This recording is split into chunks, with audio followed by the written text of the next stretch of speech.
अस्सलाम वालेकुम नाज़रीन, हाजिर हूँ एक नए चटपटी रमज़ान स्पेशल रेसिपी चना चाट के साथ। बगैर टाइम ज़ाया किए इस रेसिपी को शुरू करते हैं। एक बाउल लेंगे, उसमें हम 3 कप सफ़ेद चना शामिल करेंगे, 1 कप बारीक कटी हुई प्याज,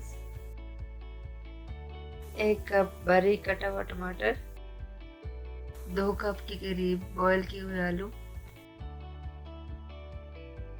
1 कप पकौड़ियाँ, 3 खाने का चम्मच चाट मसाला, 1 खाने का चम्मच खुश्क धनिया, 1 चाय का चम्मच जीरा, 2 अदद हरी मिर्च बारीक कटी हुई, 3 चम्मच बारीक कटा हुआ हरा धनिया। इन सब चीजों को अच्छी तरह से हम मिक्स कर लेंगे। 1 अदद नींबू शामिल करेंगे, 2 कप दही शामिल करेंगे,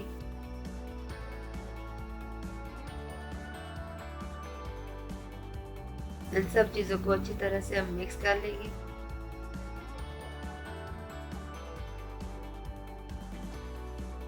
चैनल को सब्सक्राइब कर दें ताकि नई आने वाली वीडियो आप तक पहुंच सके।